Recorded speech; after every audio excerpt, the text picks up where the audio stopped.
Let's bring in our CNN White House correspondent, Caitlin Collins. Caitlin, we have had days of head-spinning comments from the president about Russia and Putin. What's the latest you're hearing over there?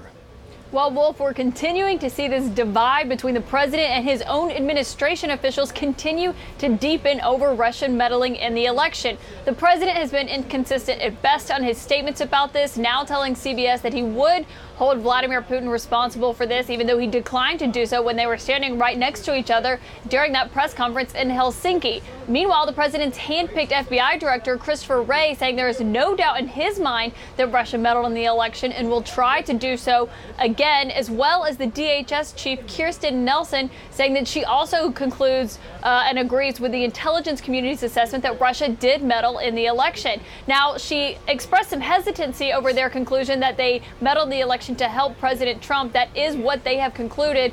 But she did say that she does believe Russia will continue to target the United States. Well, that comes after that fallout of the president's remark yesterday during the cabinet room meeting when he said that he did not believe Russia was still targeting the U.S. He said no in response to that question from a reporter twice. And then the White House later had to come out and clear up and say that the president was saying no to no more questions, even though he continued to answer questions after he said no, he does not believe Russia is continuing to target the U.S., something that is in complete disagreement with the U.S. intelligence community. So, Wolf, right now the president still maintaining that he is going to be tough on Vladimir Putin, but also adding he doesn't know what all the fuss is about. You know, it's interesting because the White House also says that President Trump is considering a truly shocking proposal for Russia to interrogate Americans, including a former U.S. ambassador in Moscow, a proposal put forward by Vladimir Putin. What's the reaction within the administration to that idea? Wolf, it is an idea that the State Department is calling absurd, but that the president himself said he believed was an incredible offer from Vladimir Putin. The Russian president supposedly proposed to President Trump letting special counsel Robert Mueller question those 12 Russian military intelligence officers who were indicted for interfering in the election in exchange for Russians being able to question some American officials who they say have interfered in their affairs. Now, that is simply something that is unheard of, Wolf, but yesterday when the White House was asked about the idea of this actually happening, Sarah Sanders didn't rule it out and instead said the president is going to discuss it with his team and then they would get back to us. That is an astonishing answer, Wolf, and it just simply is something that is not likely to happen. But the idea that the White House can't just rule it out as the State Department has done, of course, the administration's State Department is just simply another confusing event regarding Russia here at the White House, Wolf. Yeah, it's truly shocking that they would even consider recommending that Mike McFaul, the former U.S. ambassador to Russia, be allowed to be questioned by the Russians. Truly shocking indeed. Caitlin, thank you very much. We have lots to discuss. Joining us right now, the staff writer for The New Yorker, Adam Mentis, a former member of President George W. Bush's National Security Council, Michael Allen, former Assistant Attorney, U.S. Assistant Attorney Kim Whaley, and our chief political correspondent, Dana Bash. Dana, let's quickly talk about this. The White House is considering allowing Mike McFaul, the former U.S. ambassador to Russia, he served for 5 years in the government, to be questioned by Putin's regime. What's that all about? I don't think it's the White House considering it. I don't think it's the administration considering it. I think it's the President of the United States not saying no.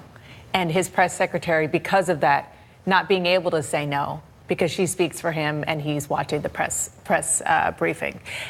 In about 45 minutes, a little under, the United States Senate is going to pass a resolution that has been proposed by the Democratic leader saying under no circumstances would or should or could a U.S. ambassador or a U.S. member of the diplomatic corps be allowed to be interrogated by Vladimir Putin or anybody in Russia.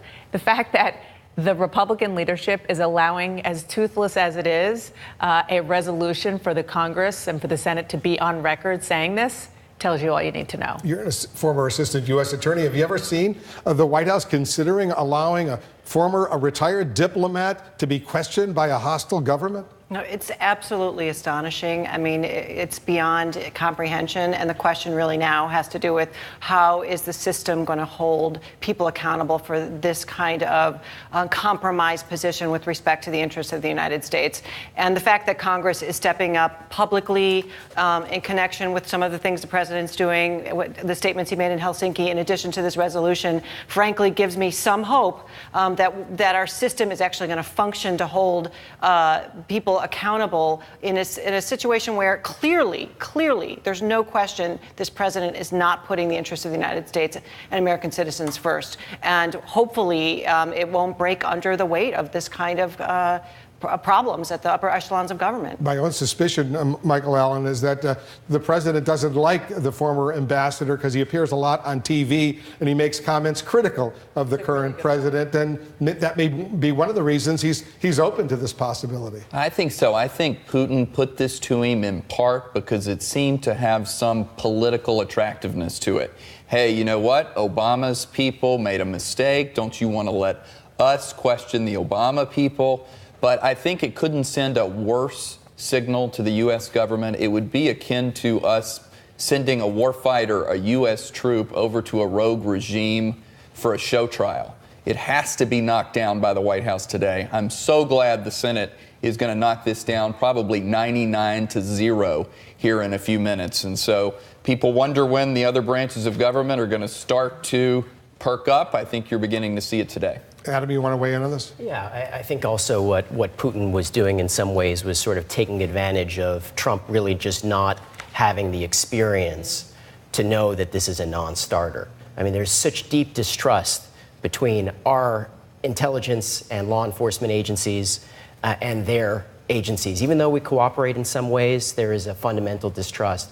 And we're not going to be allowing them to question one of our former ambassadors. It's something that would never be accepted. But frankly, maybe Trump, because he talks about getting along with Russia, just didn't really understand how deep that distrust is. You say he took advantage. He's playing the president. And that is really one of the many reasons, but one of the main reasons why the president's fellow Republicans are so upset about that performance in Helsinki, never mind what we absolutely know nothing about with regard to the 2-hour private meeting, is because they are concerned because of the naivete, the inexperience, or the desire that the president has made very clear to be so solicitous to this dictator in Russia that he gets played.